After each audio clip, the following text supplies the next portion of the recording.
Hey, welcome to United Opposition with Scott and Marshall. Today we're talking about Civil War, not the 1800s, but what could be coming in the 2000s. Here we go.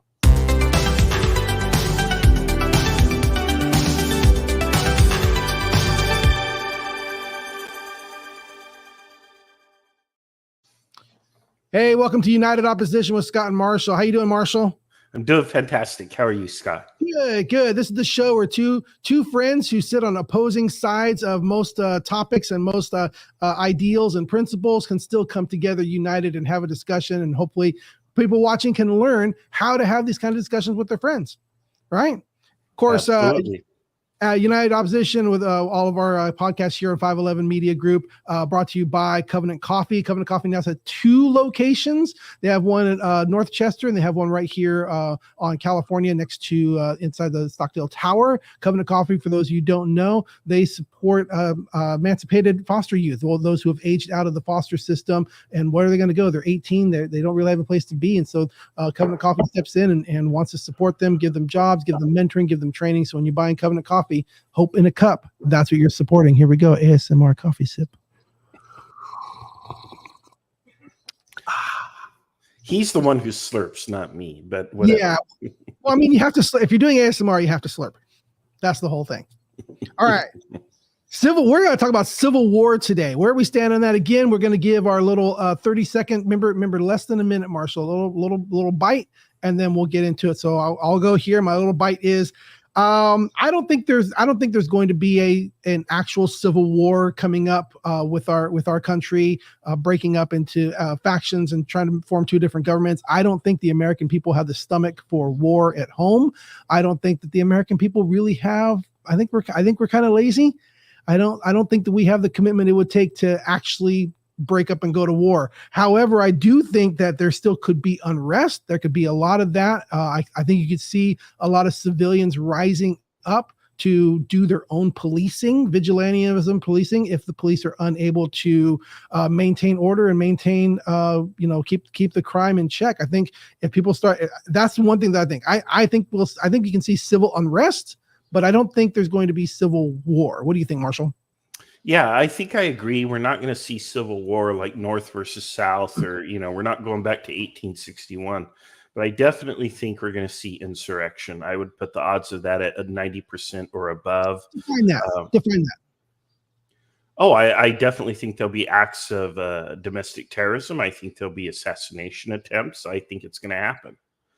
Yeah, I think there are already parts of this country where you don't go if you belong to a certain group or persuasion.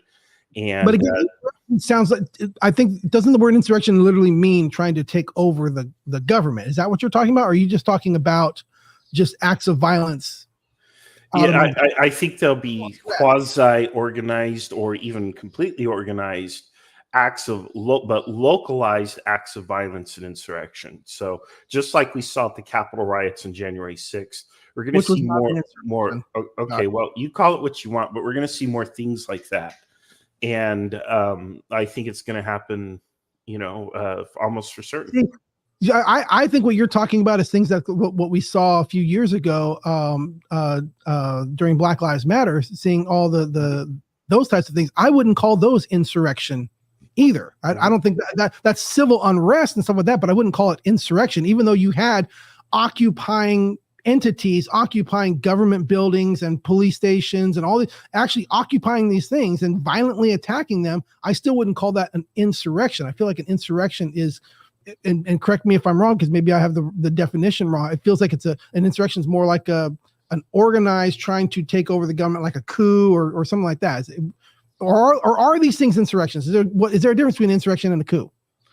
Oh, yeah, definitely. A coup is usually led by the military, and it's an attempt to take over the government, again, by the military. So it's usually led by a group of insiders supported by the military, or it could just be an exclusively military action. That's insurrection by the people. Right. An insurrection tends to be more popular. It's the people themselves. But regardless of what we call it, whether it's an insurrection or civil unrest or a riot or whatever, I do think the odds of seeing violence in the street are virtually 100%. And assassinations, I think, are going to happen. I think if Donald Trump is to be elected, I think there'll be multiple assassination attempts against him. And even if Biden is reelected, I think that there's going to be some kind of unrest. I actually see not nearly as much. Not nearly as much. Yeah, I think I agree with you. I think that the greater odds is too busy. We have too much to lose, and we're too busy to go out there and fight and protest. Nah, the right will do its thing too if it comes to it. But I think that the left is probably a little bit more likely and primed and ready for insurrection. Surprisingly, a little more militaristic. Maybe. I can't really say. I think there are a lot of popular misconceptions. I think there are misconceptions that people on the left, for example, don't have guns, and that's entirely wrong. Because true leftists do have guns. Are more likely to have illegal guns. Well, it doesn't matter whether they're legal or illegal when it comes to an insurrection. It's inherently illegal.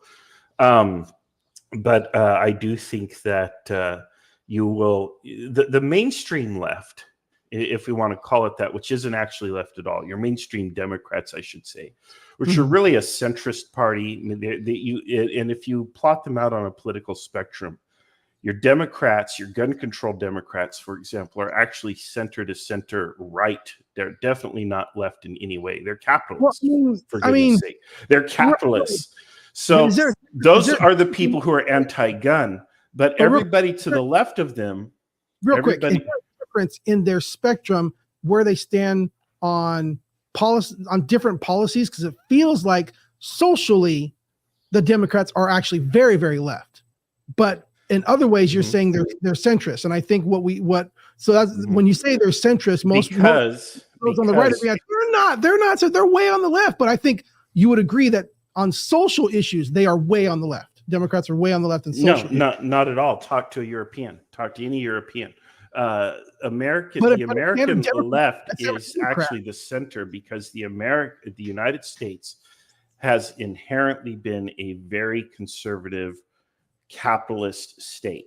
We always have been since our inception. That's what we are. That's our genetic makeup, if you will. We don't have a real left party here.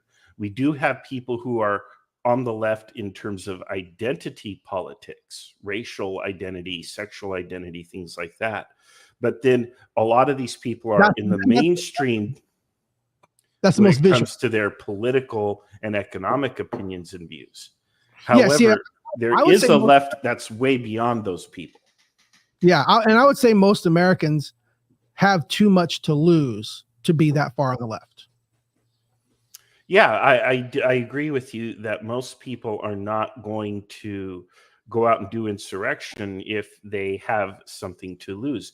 But I would also suggest that a lot of people are losing.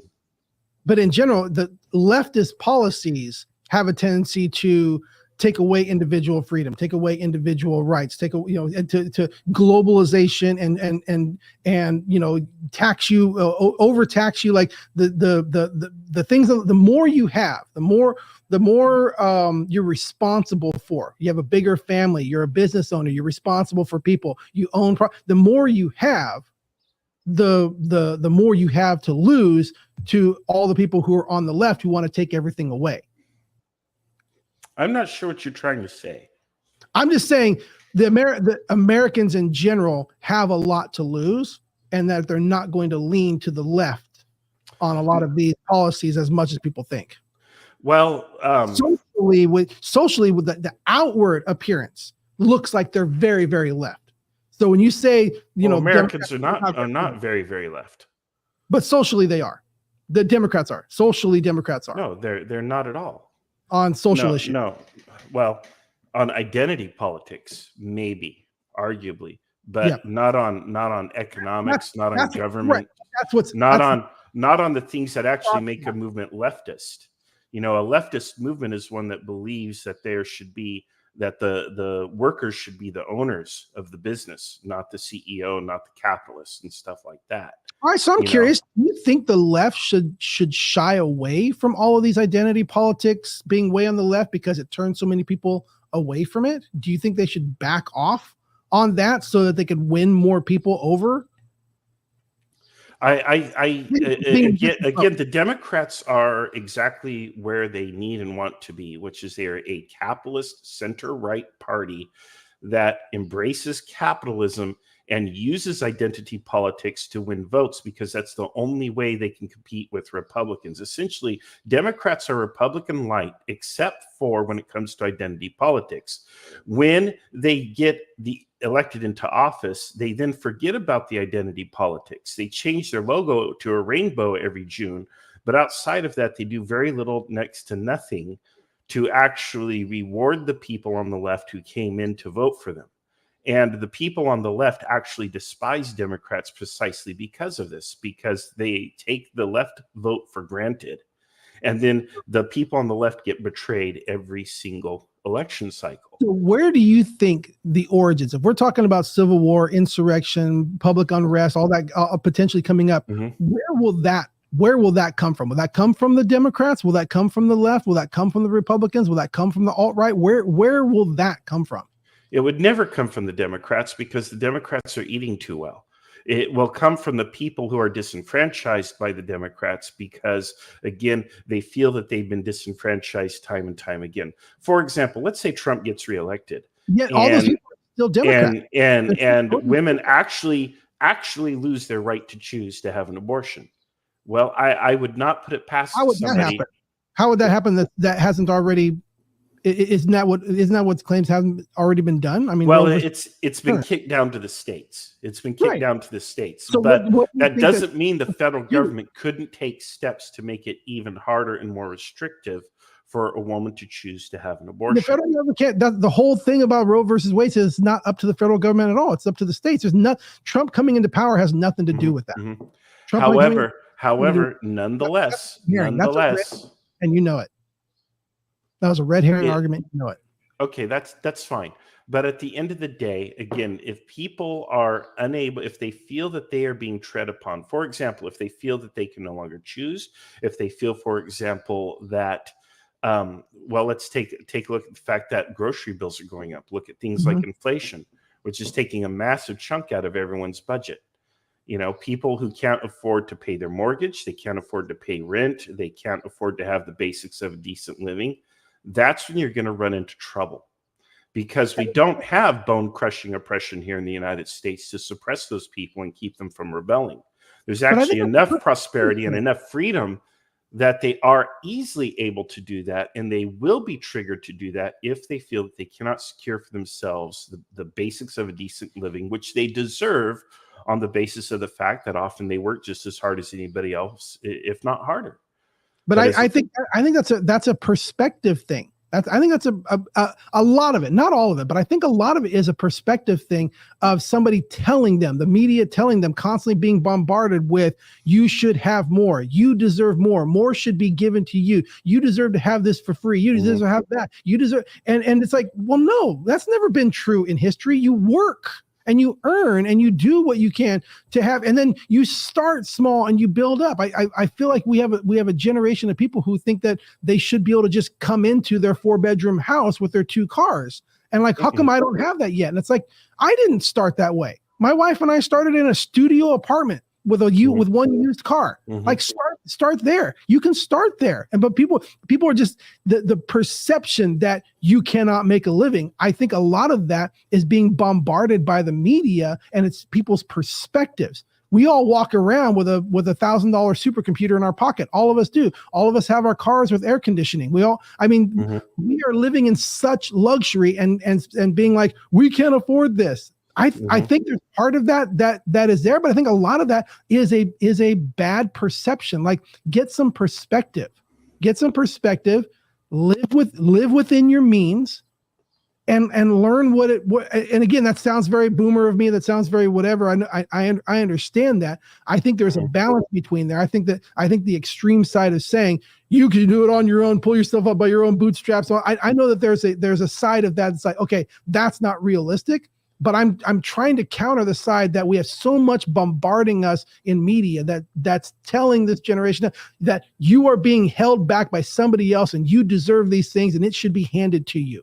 And you don't have it already, and you need to go take it from somebody that has it because they're holding it back. It's like, I think it's a perspective thing. I think that the truth is in there in the middle. It is not as bad as everybody's saying. I think people have the wrong perspective and are aiming for targets that are out of their reach because they're aiming for the wrong targets. I think you got to start and then build up and then build up and then build up and build up. And I think that's still possible to do that. It might be, and it's probably a little harder than it was even for our generation. And I get that. I just think it's the perspective thing, and people are expecting this and to be able to start here. And if they don't have that right now, somebody's oppressing them. And I think that's a dangerous ideology to feed. And I think our media is feeding that to this generation. It's dangerous.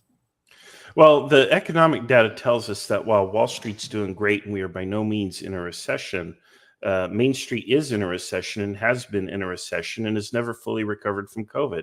Real purchasing power has been in decline since COVID. And inflation continues to take a big bite out of people's paychecks. Rents have skyrocketed. I remember the last time I was renting an apartment, I was paying, maybe $1,000, $1,100 a month or whatever. Now I couldn't even afford any of the apartments that I could once afford before, even though I'm actually earning more income than I ever was before. The fact of the matter is the people, particularly those at the bottom, the people who are just now coming into adulthood, who are getting out of college or high school, who are entering the workforce, the basics of a decent living are pretty much beyond their reach. And people who are in the middle, who are being left behind by these macroeconomic conditions, are losing more and more ground. And they're looking at the bills month to month to month. And these are people who do work full time. These are people who work. They're not expecting it to be handed to them. They're just asking for a fair shake. We told people the exact narrative that you told here, that if you work hard, you start small, you live within your means, eventually you'll get there. You just have to be patient, put your nose to the grindstone and work. But the fact is the carrot is being moved further and further away. It's like the goalposts are being moved. And we can see that in the macroeconomic data. So it's not an illusion, it's reality. And I think the fact is also adjusting their lenses wrong, because I want to live here and I can't afford it. Okay, well then move somewhere where you can. But why should people have to leave their hometown where their family and their roots are just so they can eat or have a decent living? That's life. That's life. That might be life if you live in Beverly Hills, a place that's really upscale. But if you live in an average city and the rent rises so fast that you're priced out of renting an apartment, that's ridiculous. Well, then they won't make their money if people aren't paying it. So then move. Don't pay it. Well, the problem is somebody still has to do all the work there, right? So if all the people I want to live. That's what's happening. I want to live where I want to live, even though it's not an affordable place to live. I deserve to live there. Well, who says? Who says you deserve to live where you want to live? If it's an expensive place to live, you might have to move somewhere where it's less expensive and live there. I don't have a whole lot of sympathy, and I'm saying this because the person's in my room, and I'm right here in the room with me with my son who's trying to live in Los Angeles. I get it. There's sacrifices you have to make, and there's things that you're going to have to You're going to live there. You're never going to have a 4-bedroom house with a front yard and a swimming pool. That's just. But if you want to live there for these reasons, you have to understand that that's the sacrifice that you have to make. But that sacrifice is not because somebody's evil and keeping it from you. That's a sacrifice based on your choices. You have chosen that that's where you want to live because that's where you want to live. Well, that's what it costs to live there. So if you're going to complain about how much it costs, then recognize that's part of your choice. You can choose. I mean, you can buy a house in Central Oklahoma. If you want, that's what you want. But I'm just saying, what's important? Do you want the house or do you want the location? That's always been the thing. And then you find what you're balanced at, and then you start small and you build there, and then you move. It's still mostly based on people's choices. I just think this generation more likely wants to say, I want to live where I want to live, even though it's expensive. And if I can't have it, it's because somebody's keeping it from me. Yeah, and I don't feel they're saying that at all. I feel that people are looking at their grocery. No, they don't recognize they're saying that. Rent. They're looking at their mortgages. They're looking at these prices that continue to rise with wages that are not keeping pace with inflation. Yes, in where they're living now, and they're not looking where else can I live. They're not. This is in all 50 states. They're not changing their perspective. Why should they though? That's life. Why should something be? No, that's not life. The trend has been. Why is the trend that the rich get richer? That now the people at the top 1% are capturing 95% of the wealth created in the world instead of what it was before? Why is it that the richest 1% are now paying a lower effective tax rate than you or I pay? I love that. Why is that? Let's change the laws. Yeah, but how can we when that 1% controls the lawmaking process? So much simpler. Everybody pays. When the people at the top control the media and they control the political process, what odds do the rest of us have? And when we feel that we don't have odds, that's when you get insurrection. So these people who are here, you say what they're doing and what they're doing is leading to insurrection. Is that what they want? Is that what does who want? The people you're talking about, the people at the top, do they want insurrection? Absolutely not. No, of course they don't. But they also feel that they're immune to it. They feel that they're immune to it. Do you really believe that they think that their actions aren't leading to that? I don't think they care. Remember, look at the French Revolution, right? The people who suffered at the aristocrats who lost everything in the French Revolution, they didn't see it coming even when it was starting. You know, they didn't see it coming until it was too late and they were being rounded up and led to the guillotine. You know, otherwise they would have fled, you know, like King Louis the 16th tried to flee, you know. And the fact of the matter is, I think they got their head in the sand. They think they're insulated. They think they're protected. And we don't have a tradition of this kind of insurrection and violence. But if you look at the data, if you compare where we're at in the United States now, the United States actually has a bigger hole in its budget than Imperial France did just prior to the French Revolution. The deficit that we have in this country is absolutely monstrous. And it's going to get to the point where something is going to happen. There's going to be a crisis, another COVID or some other issue, and the government is no longer going to be able to afford to respond effectively to that crisis. And then that's when you'll see everything really hit the fan. Tell us, as the history major, I'm gonna give you. We got like. I actually have a degree and not a major, but. Yeah, that's what I meant. Sorry, but I'm gonna. We got like 7 minutes left. Tell us, how do you picture this civil unrest, civil war, civil insurrection? What Marshalldamus. Tell us what's going to happen. I think regardless of who gets elected, whether it be Biden or Trump, I think in the next year we'll see some kind of domestic chaos. I think it will be worse if Trump is elected, but I also wouldn't be surprised to see something out of the right wing. Define it. What do you mean by social chaos?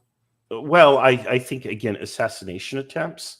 Maybe there'll be bombings or some sort of organized tit for tat back and forth that could happen. There'll be rioting. There'll be people blocking the highways and the roads and so on, especially if Trump gets elected. You know, and granted, I sympathize with the people on the left, but the fact is, what's that? Should that be put down? It depends. If it's not peaceful, then it has to be stopped.